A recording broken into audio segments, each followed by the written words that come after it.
اعوذ باللہ من الشیطان الرجیم بسم اللہ الرحمن الرحیم۔ بخاری شریف جلد اول حدیث نمبر 1302۔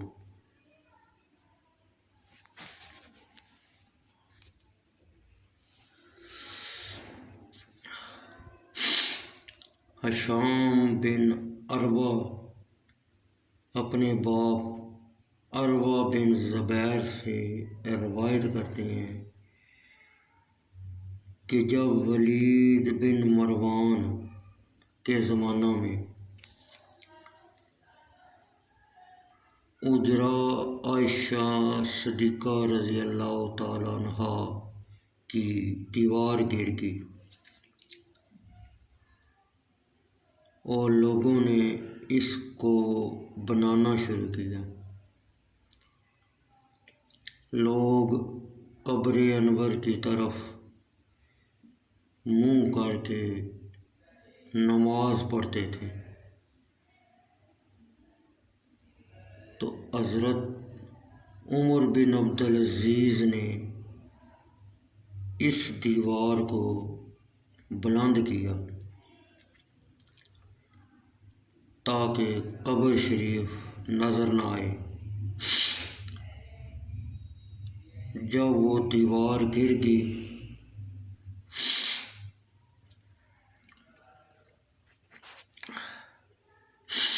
تو ایک قدم پنڈلی اور گھٹنا ان کو ظاہر ہوا۔ وہ ڈر گئے اور گمان کیا کہ یہ نبی اکرم صلی اللہ علیہ وسلم کا قدم شریف ہے، اور انہیں کوئی ایسا نہ ملا جو اس کو پہچانتا ہو، یہاں تک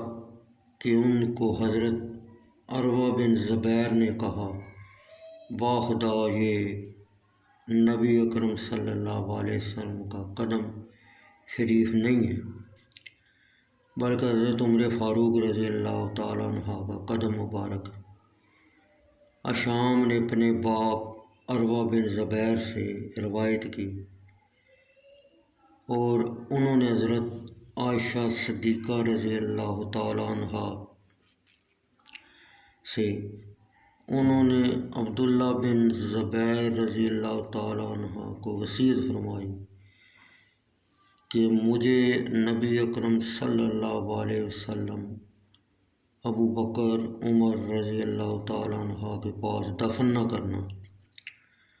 اور مجھے اپنی سوکنوں کے ساتھ بقیع میں دفن کرنا تاکہ اس کے سبب میری تعریف نہ کی جائے۔ یعنی حضرت عائشہ رضی اللہ تعالیٰ عنہ نے یہ ناپسند سمجھا کہ یہ کہا جائے وہ نبی اکرم صلی اللہ علیہ وسلم کے ساتھ مدفون نہ ہے، اس میں میری تعظیم ہوگی، اور تزکیہ کا یہی معنی ہے۔